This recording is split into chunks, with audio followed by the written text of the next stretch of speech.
Hi ಎಲ್ಲರಿಗೂ. ನೀವು ನೋಡ್ತಾ ಇದ್ದೀರಾ ಮಾಹಿರಾನ್ ಕನ್ನಡ ಯೂಟ್ಯೂಬ್ ಚಾನಲ್. ನಾವು ಇವತ್ತು ಮಾಡ್ತಾ ಇರೋದು ಖಟ್ಟಾ ರೈಸ್ ಅಂದರೆ ಹುಣಸೆ ಹಣ್ಣಿನ ರೈಸ್ ಚಿತ್ರಾನ್ನ. ಇವಾಗ ಟೊಮೆಟೊ ಚಿತ್ರಾನ್ನಕ್ಕಿರುತ್ತೆ, ಇದು ಹಾಗೆ. ಇದು ಅಂದರೆ ಟೊಮೆಟೊ ಚಿತ್ರಾನ್ನಕ್ಕಿಂತ ತುಂಬ ಟೇಸ್ಟಲ್ಲಿ ತುಂಬ ಚೆನ್ನಾಗಿರುತ್ತೆ, ತುಂಬ ಈಸಿ, ತುಂಬ ಬೇಗ ಆಗುತ್ತೆ. 10 ಮಿನಿಟ್ಸಲ್ಲಿ ರೆಡಿ ಆಗುತ್ತೆ ಇದು. ಬನ್ನಿ ನೋಡೋಣ ಏನೇನು. ನಾನು ಮಾಡ್ತಾ ಇರೋದು ಇಬ್ಬರಿಗೆ, 2 ಮೆಂಬರ್ಸ್ಗೆ. ತುಂಬ ಈಸಿಯಾಗಿ ಬೇಗ ಆಗುತ್ತೆ, ಯಾರು ಬೇಕಾದರೂ ಮಾಡ್ಬೋದು. ಇವಾಗ ಬ್ಯಾಚುಲರ್ಸ್ ಇರ್ತಾರೆ, ಅವ್ರಿಗೆಲ್ಲ ಅಡುಗೆ ಮಾಡ್ಕೊಳ್ಳೋದು ಕಷ್ಟ ಅನಿಸುತ್ತೆ. ಇದು ತುಂಬ ಈಸಿ ಆಗುತ್ತೆ ಅವ್ರಿಗೆ ಮಾಡ್ಕೊಳ್ಳೋಕ್ಕೆ. ನೋಡಿ, 1/2 ಟೀ ಸ್ಪೂನು ಟರ್ಮರಿಕ್ ಅರಶಿನ ಪುಡಿ, ಕರಿ ಲೀವ್ಸ್ ತೊಗೊಂಡಿದ್ದೀನಿ, ಸ್ವಲ್ಪ ಹಸಿಮೆಣಸಿನ್ಕಾಯಿ ಗ್ರೀನ್ ಚಿಲ್ಲಿ ಒಂದು ಬ್ಯಾಡಗಿ ಮೆಣಸಿನ್ಕಾಯಿ, ಮತ್ತು ಸ್ವಲ್ಪ ಜೀರಿಗೆ, ಸ್ವಲ್ಪ ಸಾಸಿವೆ, ಎಷ್ಟು ಬೇಕಷ್ಟು ಎಣ್ಣೆ, ರುಚಿಗೆ ತಕ್ಕಷ್ಟು ಉಪ್ಪು, ಮತ್ತು ಪೀನಟ್ಸ್ ಕಡಲೆಬೀಜ. ಇಷ್ಟೇ ಬೇಕಾಗಿರೋದು. ತುಂಬ ಅಂದರೆ ತುಂಬ ಟೇಸ್ಟಿಯಾಗಿರುತ್ತೆ, ತಿನ್ನೋಕ್ಕೆ ಬೇಜಾರು ಅನ್ನಿಸಲ್ಲ. ಇವಾಗ ಚಿತ್ರಾನ್ನ ಈ ಥರ ಅಂದರೆ ಒಂಥರ ಅಂದ್ಕೊಳ್ತಾರೆ, ತಿನ್ನೋಕ್ಕಾಗಲ್ಲ ಅನ್ನೋ ಥರ. ಇದು ಹಾಗಲ್ಲ.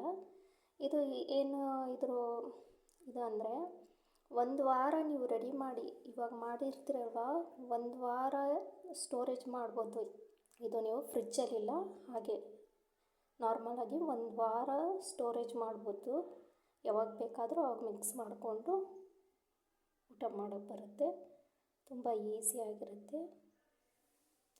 ಬನ್ನಿ ಹೇಗೆ ಮಾಡೋದಂತ ಹೇಳ್ತೀನಿ. ತುಂಬ ಕ್ವಿಕ್ಕಾಗಿ ಆಗುತ್ತೆ, ಜಾಸ್ತಿ ಟೈಮೇನು ತೊಗೊಳ್ಳಲ್ಲ. ಈ ಥರ ನೋಡಿ, ಮತ್ತೆ ಜಾಸ್ತಿ ಇಂಗ್ರೀಡಿಯೆಂಟ್ಸ್ ಬೇಕು ಅಂದ್ಕೋಬೇಡಿ.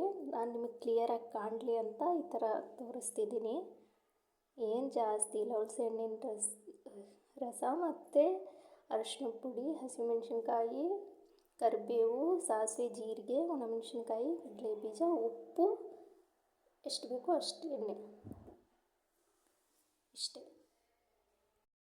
ಬನ್ನಿ ಮಾಡೋದು ಹೇಗೆ ಅಂತ ತೋರಿಸ್ತೀನಿ. ಸ್ಟವ್ ಆನ್ ಮಾಡಿದ್ದೀನಿ.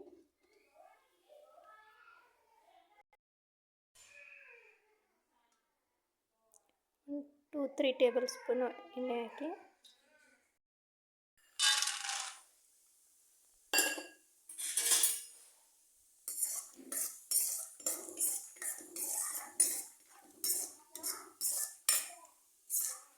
ಫ್ರೈ ಮಾಡ್ಕೊಳ್ಳಿ. ಆಮೇಲೆ ಇಟ್ಕೊಂಡು ಮಾಡ್ಕೊಳ್ಳಿ.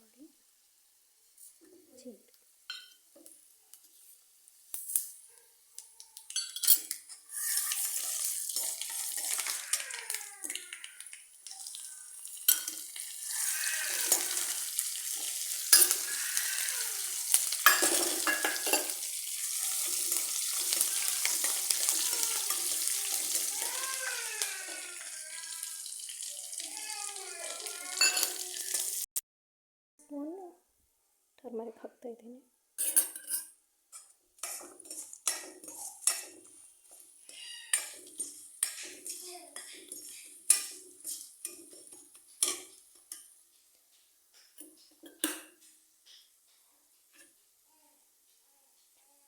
ರುಚಿಗೆ ತಕ್ಕಷ್ಟು ಉಪ್ಪು ಹಾಕಿ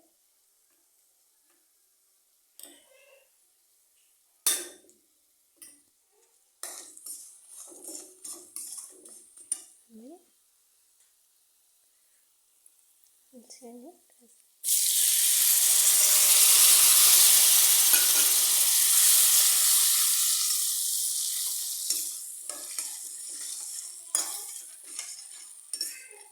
ಇದು ಗಟ್ಟಿ ಆಗೋವರೆಗೂ ಕುದಿಸಿ ಒಂದು 5 ಮಿನಿಟ್ಸ್ ಅಷ್ಟೇ, ಮೀಡಿಯಮ್ ಫ್ಲೇಮಲ್ಲಿ.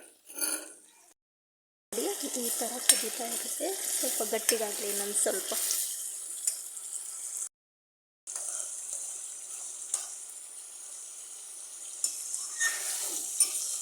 ನೋಡಿ, ಈ ಥರ ಗಟ್ಟಿ ಆಗಬೇಕು. ಇವಾಗ ಆಗಿದೆ ಇದು. ನಾನು ಸ್ಟವ್ ಆಫ್ ಮಾಡ್ತೀನಿ.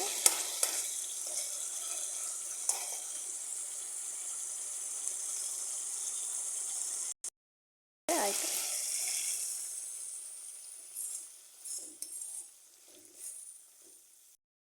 ಸಾರಿ, ವಿಡಿಯೋ ಮಾಡುವಾಗ ಸ್ವಲ್ಪ ಡಿಸ್ಟರ್ಬೆನ್ಸ್ ಆಯಿತು, ನಮ್ಮ ಪಾಪ ಅಳ್ತಾ ಇತ್ತು. ನಾನು ಇದರಲ್ಲಿ ಅರ್ಧ ತೆಗೆದಿಟ್ಬಿಡ್ತೀನಿ, ಯಾಕಂದರೆ ನಾನು ಒಬ್ರಿಗೆ ಮಿಕ್ಸ್ ಮಾಡ್ತಾಯಿದ್ದೀನಿ ಅಷ್ಟೇ. ನಾನಿದು ಮಾಡಿರೋದು ಇಬ್ಬರಿಗೋಸ್ಕರ, ತುಂಬ ಈಸಿಯಾಗಿ ಆಗೋಗುತ್ತೆ. ತೆಗೆದಿಟ್ಟಿದ್ದೀನಿ, ಇನ್ನು ಅರ್ಧ ಒಬ್ರಿಗೆ ಆಗೋ ಅಷ್ಟಿದೆ. ಇದಕ್ಕೆ ರೈಸ್ ಮಿಕ್ಸ್ ಮಾಡ್ತೀನಿ. ಹುಣಸೆ ಹಣ್ಣು ಹೆಲ್ತ್ಗೂ ತುಂಬ ಒಳ್ಳೆಯದಲ್ವಾ, ಹಾಗೆ ತುಂಬ ಟೇಸ್ಟಿಯಾಗಿರುತ್ತೆ. ಟ್ರೈ ಮಾಡಿ ಒಂದು ಸಾರಿ, ನಿಮಗೂ ತುಂಬ ಇಷ್ಟ ಆಗುತ್ತೆ.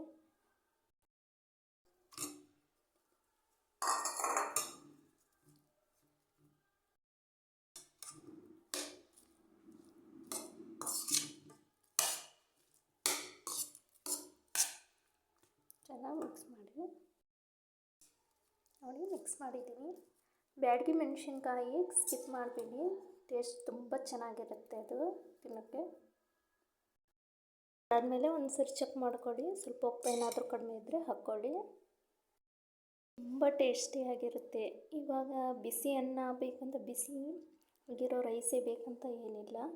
ನೀವು ನೈಟಲ್ಲಿ ಮಾಡಿರೋ ರೈಸ್ ಇದ್ದರೂ ಮಾರ್ನಿಂಗ್ ಟೈಮಲ್ಲಿ ಮಿಕ್ಸ್ ಮಾಡ್ಕೊಂಡು ಊಟ ಮಾಡ್ಬೋದು. ಮಧ್ಯಾಹ್ನ ಮಾಡಿರೋ ರೈಸ್ ಇರುತ್ತೆ, ಇವಾಗ ಕೆಲ್ಸಕ್ಕೆ ಹೋಗಿ ಬರ್ತಾರೆ, ತುಂಬ ಬೇಗ ಅದು ಇದು ಮಾಡೋಕ್ಕಾಗಲ್ಲ ಅನ್ನೋರು ಈ ಥರ ಮಾಡಿಟ್ಕೊಂಡು ತುಂಬ ಟೇಸ್ಟಾಗಿರುತ್ತೆ. ಬಿಸಿಯಾಗಿರುವಾಗಲೂ ತಿಂದರೂ ಟೇಸ್ಟು ಅಷ್ಟೇ ಚೆನ್ನಾಗಿರುತ್ತೆ, ತಣ್ಣಗಿರುವಾಗಲೂ ತಿಂದಿದ್ರು ಅದೇ ಟೇಸ್ಟ್ ಇರುತ್ತೆ. ಸ್ಟೋರೇಜ್ ಮಾಡಿ ಇಟ್ಕೊಂಡ್ರು, ಇವಾಗ ಆಫೀಸಿಗೆ ಹೋಗ್ತಾರೆ, ಈ ಥರ ಮಿಕ್ಸ್ ಮಾಡ್ಕೊಂಡು ಬಾಕ್ಸಿಗೆ ಹಾಕ್ಕೊಂಡು ಹೋದ್ರೂ ಚೆನ್ನಾಗಿರುತ್ತೆ. ಕ್ವಿಕ್ಕಾಗುತ್ತೆ, ತುಂಬ ಟೇಸ್ಟಿಯಾಗಿರುತ್ತೆ. ಟ್ರೈ ಮಾಡಿ ಒಂದು ಸಾರಿ. Thank you for watching. Support ಮಾಡಿ, ನಮ್ಮ ಚಾನಲ್ನ ಸಬ್ಸ್ಕ್ರೈಬ್ ಮಾಡಿ, ಲೈಕ್ ಮಾಡಿ.